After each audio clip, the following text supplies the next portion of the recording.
Gracias por acompañarnos. Rolando tiene 19 años de haberse ido, o 16. 16. 19 años fue cuando llegó por primera vez a la iglesia. De edad Sí. espiritual, de edad espiritual.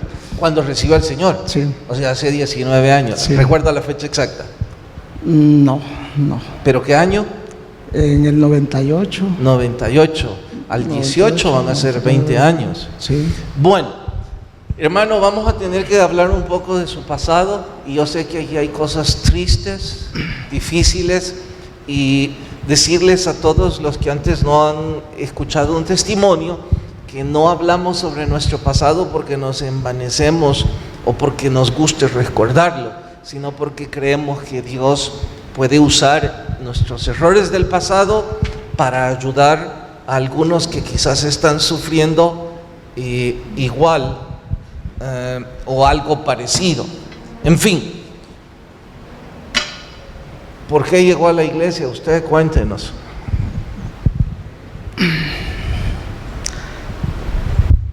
Cuando llegué fue porque queríamos tener un relax, ¿verdad? Estábamos teniendo problemas en el mundo, problemas en el hogar, problemas económicos, y habíamos tenido altos y bajos, y pensamos en unos 3 meses nos recuperamos y volvemos a la carga.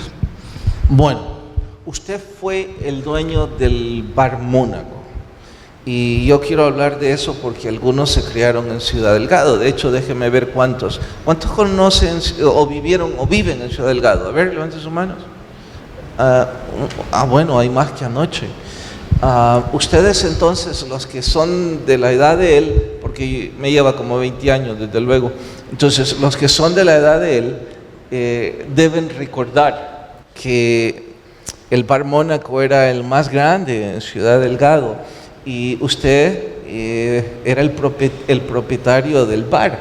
Y también sé, por el testimonio de ustedes, que Memo era uno de sus clientes favoritos, él y sus amigos en el bar. Entonces, usted llegó a la iglesia por un desafío con Memo. Cuéntenos. Sí, el ateo de Memo, estábamos un día en una mesa departiendo, ¿verdad? Y nos comentó de que él ya se estaba congregando. Y yo creo que fui más ateo porque pienso que desafié a Dios, porque le dije: si vas a una iglesia, yo voy a creer en Dios. Imagínese, hermano, tremendo, ¿verdad? Le tocó creer en Dios. Lo desafié, y cuando lo desafiamos tenemos que hacer su voluntad. Así llegó a la iglesia, porque Memo era parte de su grupo de amigos, y de hecho cuando dijo que los altos y bajos en ese momento, bajos era que estaba hundido financieramente, en las drogas, alcohol y también en su hogar. Me está hablando del mágico. Y de usted también. No, es que yo le tengo que explicar algo. Adelante. Él era el líder y yo era su ayudante. Ajá. Sí. Pero usted estaba igual entonces. Por ahí andábamos en el mismo camino. Yo me acuerdo que cuando usted llegó a la iglesia, usted me comentó que el bar estaba empezando a quebrar también. ¿Qué fue lo que los hizo quebrar? Que Memo empezó a venir a la iglesia. Memo era uno de sus más asiduos clientes. Él y toda la banda que andaba con él. Que estaban viniendo a la iglesia para entonces. Sí, o sea que me quedé sin clientes. Sabe, yo siempre he tenido la curiosidad porque en el bar había billar, además de venta de alcohol. Y yo me acuerdo que ustedes comentaban las fiestas que montaban ahí. Me puedo imaginar un miércoles cuando ellos empezaron a dejar de ir al bar y en lugar del bar se iban para el culto. No preguntaban todos: ¿y dónde están todos los que pasan aquí? Sí, ¿dónde está la alegría? ¿Dónde está la algarabía? ¿Y qué respondía usted? Traidores. Bueno, Se la están perdiendo, decía yo en aquel tiempo. y así es como usted llegó a la iglesia también. No, pasaron varios eventos después de eso. Ese año, con el grupito que andábamos en todo, éramos como unos 7, 8, acordamos de que íbamos a hacer un paro en diciembre. Un paro al alcohol. Al alcohol y a la gastadera de dinero y a la vida nocturna y a todas las cosas que eso involucra. Y hasta el 31 todavía tomamos, el 31 de diciembre al mediodía, y ahí paramos. Después de eso, ya el primero comenzamos bien. A mí me visitaron de la iglesia, me invitaron, y después con Ricardo Vargas decidimos asistir acá a la iglesia, con la idea de estar unos 3 meses.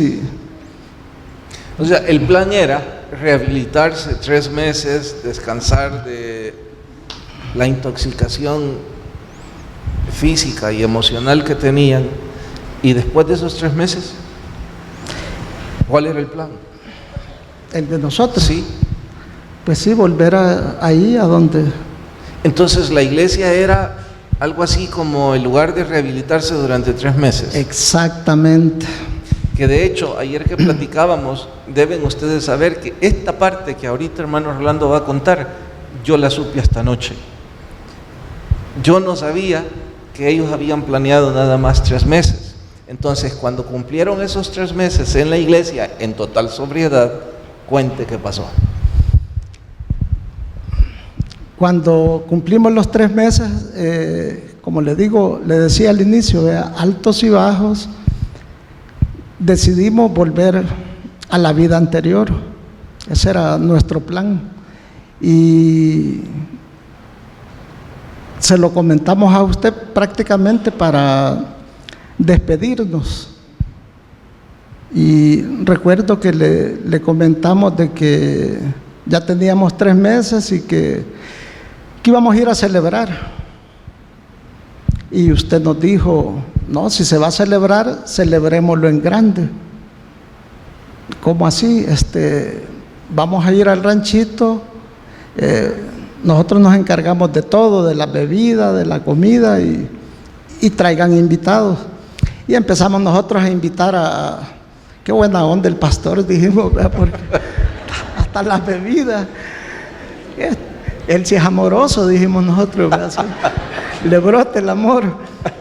Y invitamos a otros, entre ellos a Genaro, a varios, a Luis. Y ya nos hicimos un grupo considerable, pero nosotros lo que se corrió éramos que íbamos a tener una borrachera y con comida y todo, y los amigos obviamente nos dieron la bienvenida porque nos extrañaban. Y yo también hasta anoche que conversamos supe que usted no se daba cuenta. Yo pensé que usted tiene mucha perspicacia y que había captado de que nosotros nos queríamos ir. Y anoche cuando le digo, eso fue el Señor que usted, y usted, cuando usted me dijo, no, yo nunca supe. Nunca supe. Fue, bueno, el Señor actúa de una forma sobrenatural. Sin ¿verdad? duda. Lo hablábamos anoche. No voy a decir el ejemplo porque si no... Bueno, llegamos, pero cuente esa parte, cuando empezaron a buscar la bebida. No, el más enojado era Genaro. y nosotros lo secundábamos porque andábamos buscando y dónde está la cerveza, y comida había, pero solo sodas. Entonces empezamos a incomodarnos y ya la piel como que los gusanitos y todo, porque íbamos preparados ya con la necesidad del alcohol, pues sí. Mentalmente íbamos para eso. Hicimos la fogata, recuerdo. Y donde el punto culminante fue cuando nos llamó a 3 a que testificáramos. de cómo era nuestra vida antes, cómo era en ese momento y cuáles eran nuestras expectativas. Y los tres que testificamos, recuerdo que yo fui el último, terminamos llorando. Y fue un momento, creo que el más maravilloso de mi vida, porque ahí el Señor nos reafirmó y nos descubrió cuáles eran los planes de Él. Y ahí decidimos fortalecernos. Fue algo que el Señor viene de Él. Ese día cumplieron 100 días. Y ya no eran 90 días, sino que eran 100 días. Porque ustedes iban a celebrar el tercer mes, que eran 90. Los 90, y usted nos cambió la fecha. Porque yo les dije, alarguémoslo en lo que hacemos todo el... Sí, y por eso es que se llama el Ministerio de los 100 borrachos. Y esa noche... Es que así nos decían en el Ministerio de 100 días, recuerda, mucho tiempo. Sí, durante que nos mucho discriminaban. Y cuando invitábamos a 100 días, lo que decían, no, si es los 100 bolos, decían.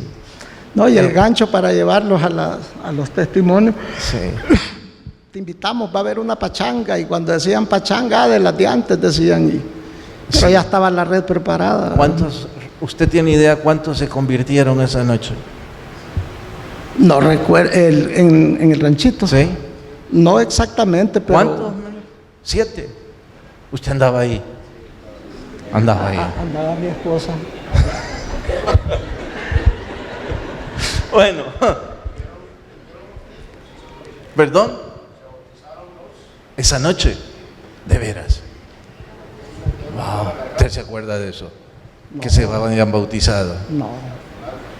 No, es la edad. Sí, usted a su edad ya tiene algunas lagunas de todo eso, no, entendemos. Me ve y él se nubla, se le nubla todo. Bueno, ese día se convirtieron, digamos, 7. Yo sí puedo recordar la presencia del Señor. Luis Vargas. Luis. El hermano de Luis Sosa, Roberto. Cierto. Genaro. Wow. Y Genaro era de los más enojados, porque yo me acuerdo que se me quedaba viendo así como, ¿y este pastor que se ha creído? Cuando entraba al refrigerador y abría y veía para todos lados. Él era un satanás, él decía, me los está arrebatando. Sí. Genaro era tremendo. Pero era uno de los que más lloraba cuando ustedes testificaron, me puedo acordar de eso. Y que su vida cambió totalmente. Bueno, tuvo que salir por las finanzas. Desde hace 16 años no venía al país. La parte más difícil, cuando tuvo que dejar a sus hijas, porque es importante que ellos escuchen esto, porque si alguno ha sufrido y ha arruinado un hogar por estar sin Jesús, o dos, usted ya llevaba varios. ¿Yo? Sí, por sus niñas. ¿Cuántas son? Son 5. ¿Con diferentes mamás? Pues sí, ellas se equivocaban. Sí. Me imagino. Y sí me acuerdo cuando nos despedimos, cómo estaba usted de quebrantado. Y fueron 1 o 2 semanas que estaba deprimido, precisamente por sus niñas. ¿Cómo fue todo eso?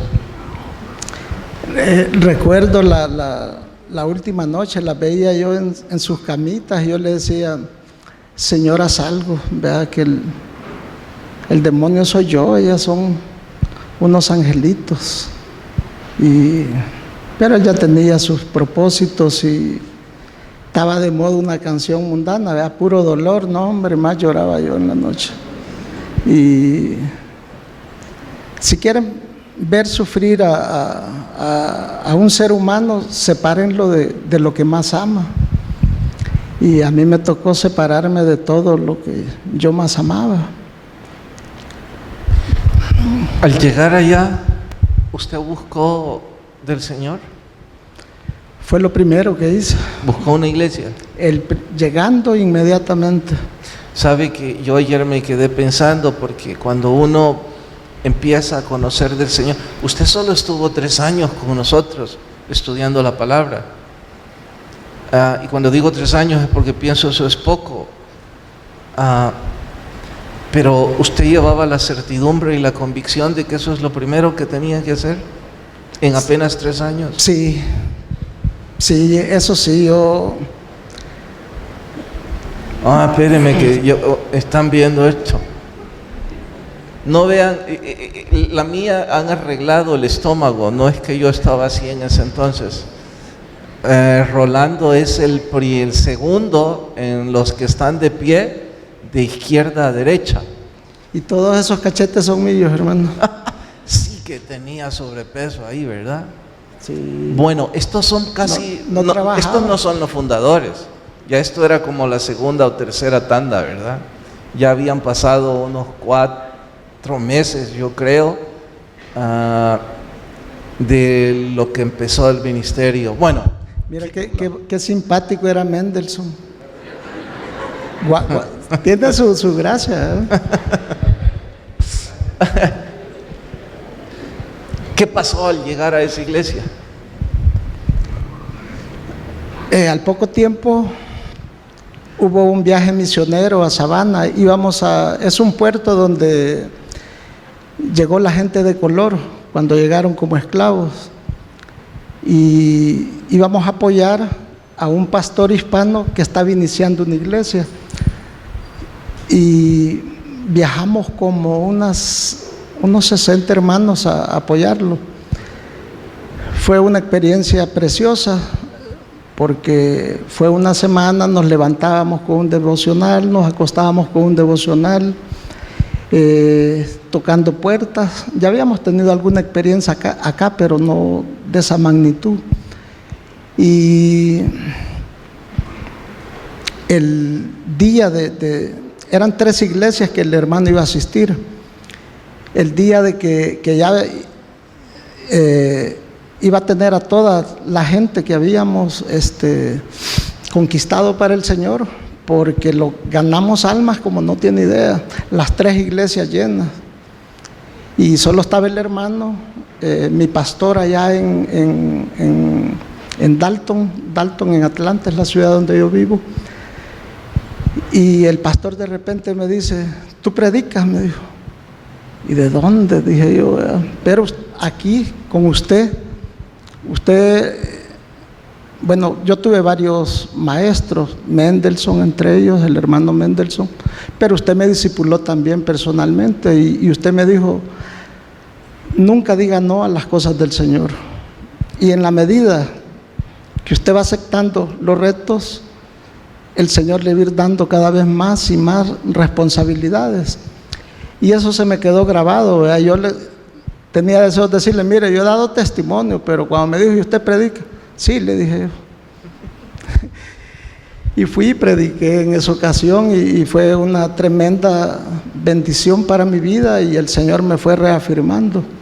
Usted no tiene idea cómo el Señor ocupa su testimonio para reconfirmarme a mí algunas cosas que creo debo cambiar en mi vida ministerial, porque yo confieso y con vergüenza, yo nunca recuerdo haberles enseñado a ustedes nada sobre misiones.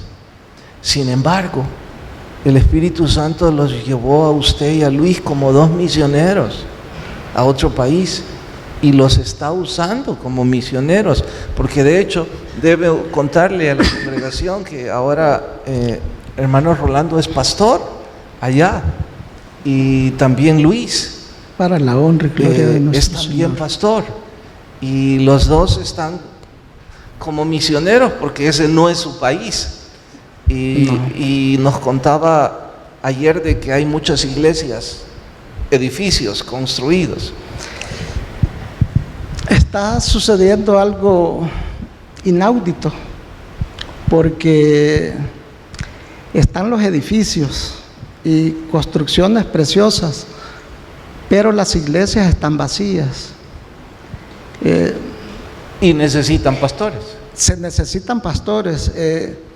De hecho, por la irresponsabilidad de nosotros los hombres, es que hoy hay muchas mujeres pastoras, y se les está dando la bienvenida ya, porque ellas han aceptado el desafío que nosotros no queremos aceptar. Fíjese que hay un pastor de Calvary Chapel, un anciano, Sí, que vino como misionero a Latinoamérica y me dijo en el último viaje que yo hice con él, no este reciente, hice otro viaje antes en donde él vino, y me dijo, mira qué ironía, los Estados Unidos enviamos misioneros hace 100 años a Latinoamérica, ahora nosotros necesitamos que ustedes envíen misioneros a los Estados Unidos.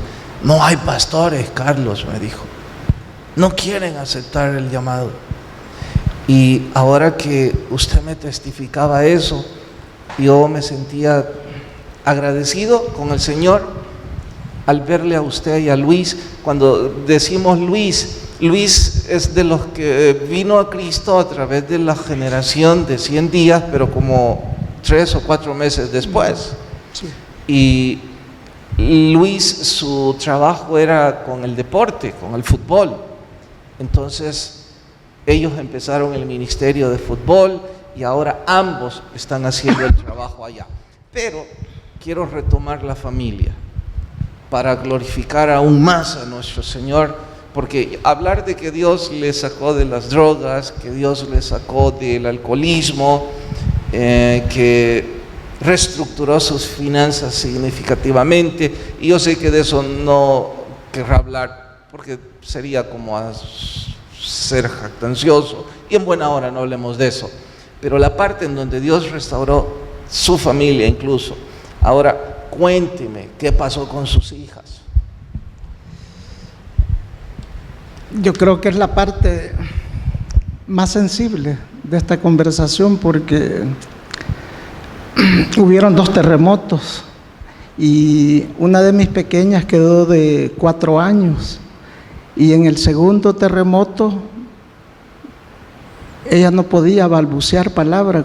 Hablamos por teléfono y ella, cuando pudo hablar, me dijo: papito, venite, tengo miedo, me dijo, estamos durmiendo en la calle, me dijo. Y fue difícil. No hubo un día que yo no doblara las rodillas pidiéndole al Señor que cuidara de cada una de mis hijas. Y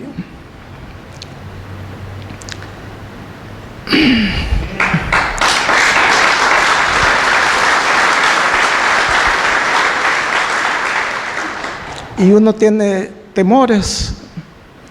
Comentábamos ayer que bíblicamente hay 4 clases de temores. El temor al ser humano, que es cuando tenemos un enemigo y tememos que nos haga daño, ¿verdad?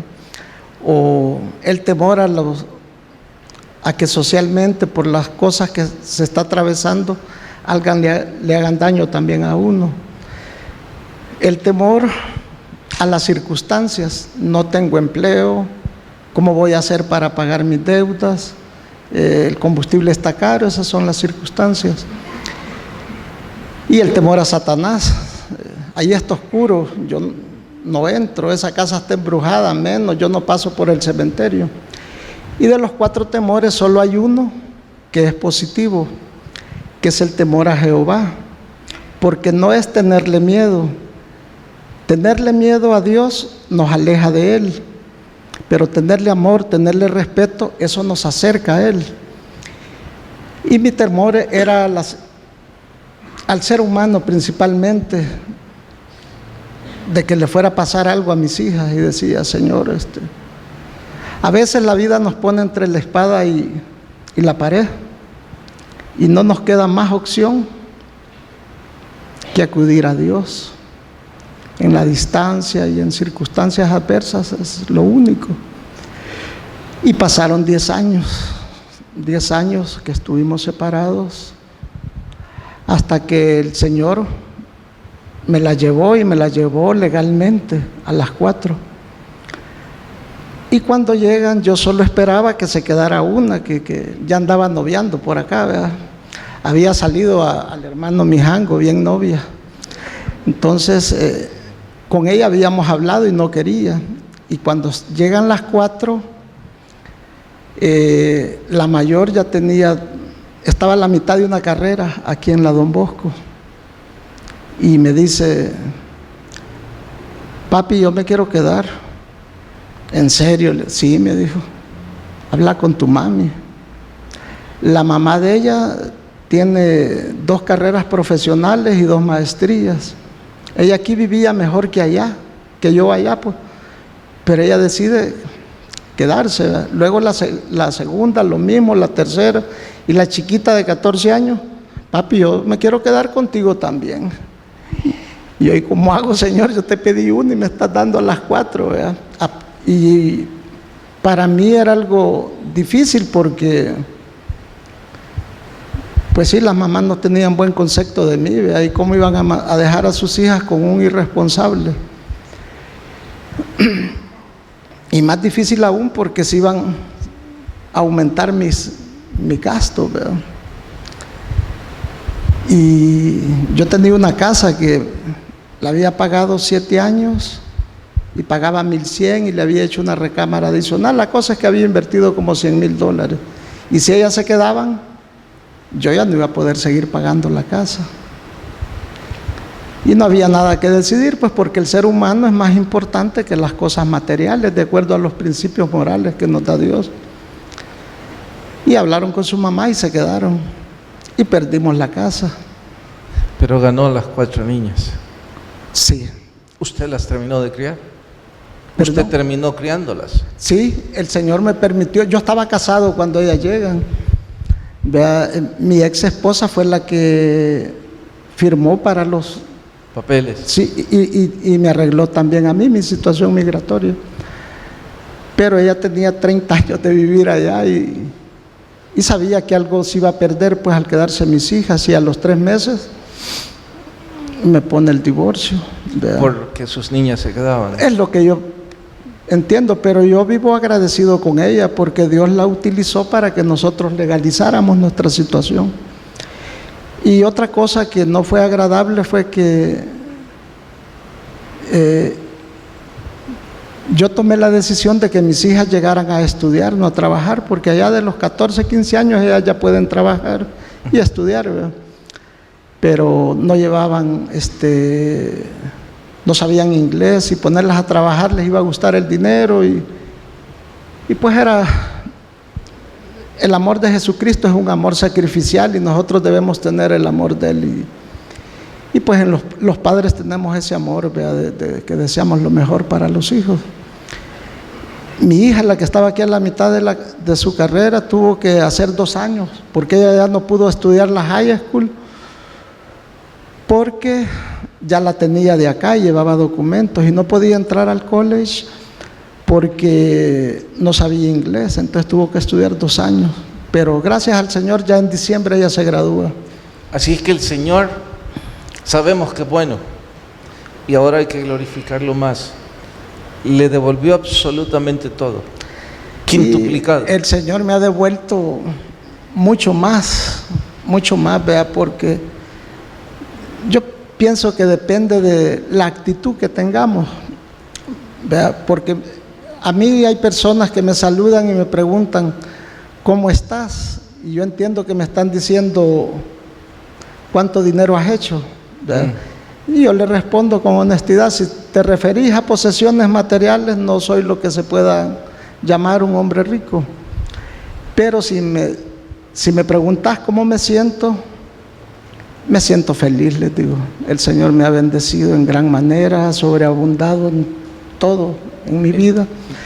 Y cómo no decirlo, si hace 20 años su vida estaba hundida y ahora el Señor le recupera su familia, que es lo más valioso y lo más milagroso, de hecho, porque hablar de 4 niñas de distintas mamás que estén dispuestas a que su papá las cuide, y que las mamás estén dispuestas, y que eso se convierte en un hogar, que sus finanzas son sanadas, su salud, el Señor le permite ser pastor. Más figurita, más simpático, todo. Yo eso no me puedo dar cuenta, pero no podemos más que glorificar a Dios por todo eso. Sí. No, si usted me dice, hace 20 años, ¿qué le puedo decir? Que yo no me llamaba como me llamo. Yo hace 20 años me llamaba Legión, era el Gadareno. Estaba endemoniado, fui un servidor de Satanás y le serví bien. Lamentablemente duro aceptarlo, pero cuando le serví bien a Satanás.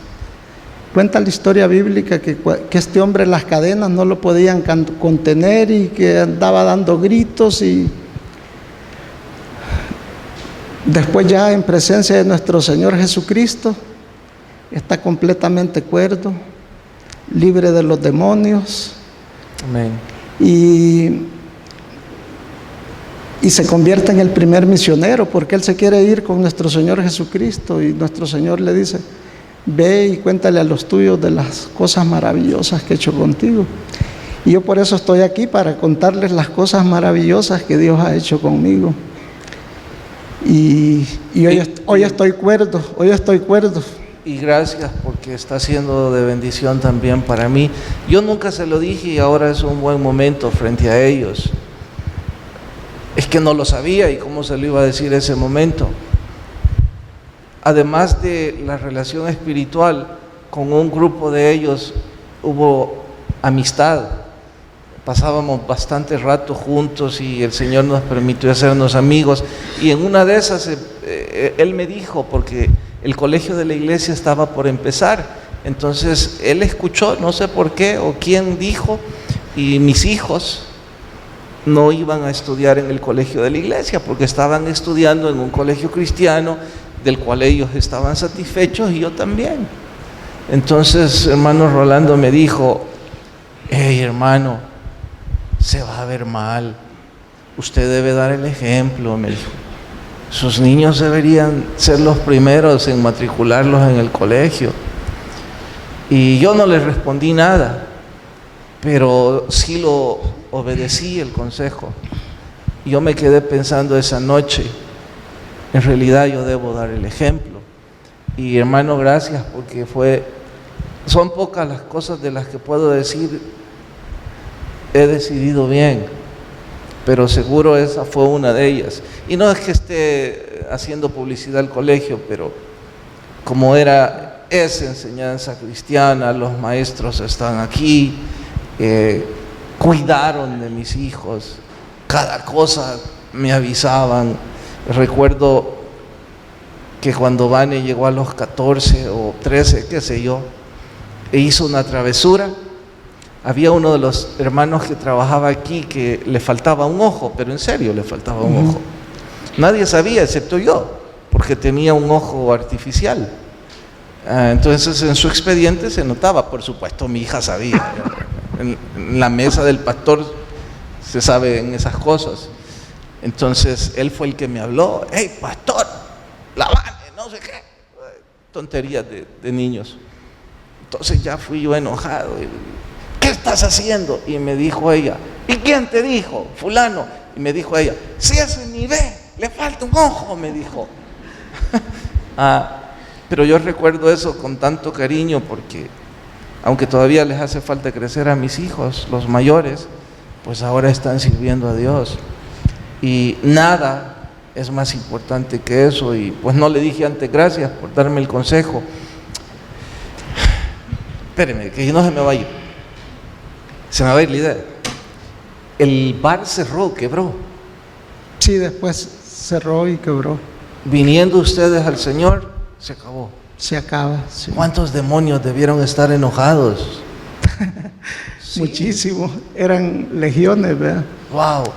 Y luego, apenas 3 años aquí, y el Señor lo envía de misionero hacia allá, y ahora a servir como un pastor.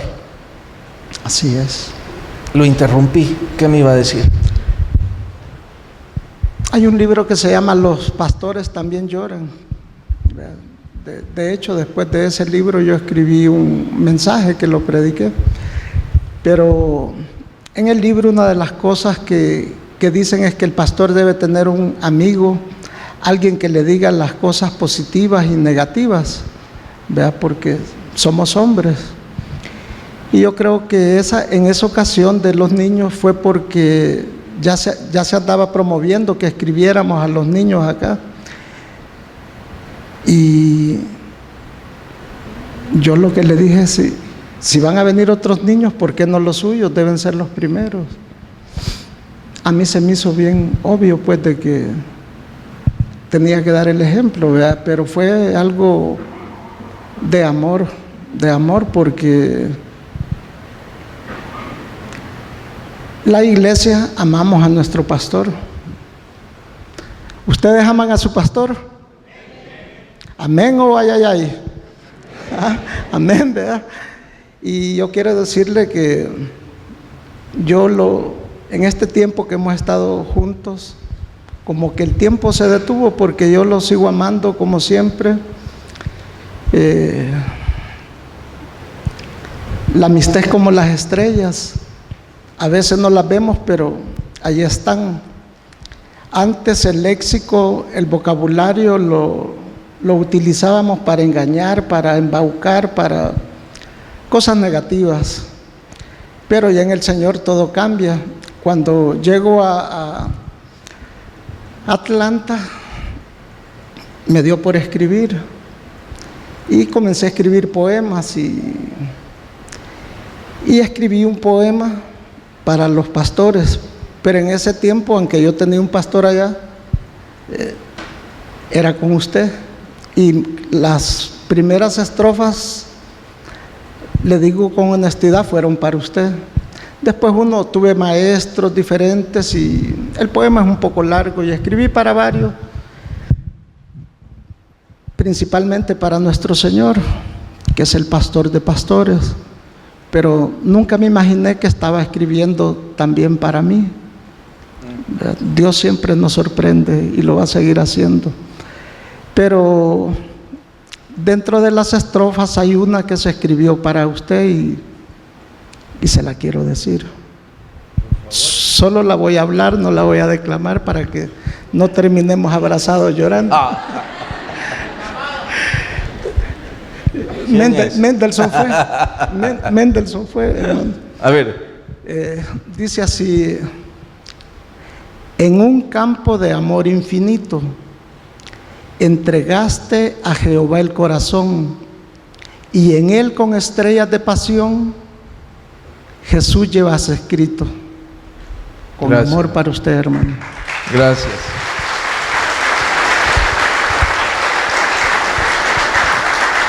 Y como el tiempo nunca es nuestro amigo en los púlpitos, no debemos terminar si no da la estrofa también para ellos. Hubo una campaña, hubo una cruzada internacional. De esas cruzadas le comentaba de que hay en la mayoría de los países, pero no aquí en El Salvador, y se prepara con un año de anticipación la cruzada. Cada miembro va en busca de 10 personas inconversas y los empieza a preparar. Cuando ya llegan los evangelistas de diferentes países, van con esas personas. Pero si, por ejemplo, aquí hay 1000 miembros, multiplíquelo por 10, ¿verdad? Y es bien interesante y es de mucho crecimiento. Tuve la bendición de ser elegido el presidente para esa cruzada. Se dio en Atlanta y nuestra iglesia participó. Y allá piensan que yo no escribo nada serio, pero me dijeron que escribiera un poema evangelístico para encender la pasión, ¿verdad?, para la congregación el día que se inauguró la campaña. Y hay una estrofa que recuerdo que se la dedicamos a los hermanos y viene de versículos tomados del apóstol Pablo, ¿verdad? Él dice así: si el evangelio es amor o es locura, por mis venas que corre sangre pura, a ti, Jehová, solamente yo te ruego que corra por mis venas la sangre de tu fuego. Así que, hermanos, mantengan encendida esa pasión, que esa llama nunca se les extinga, y van a ver qué frutos más maravillosos.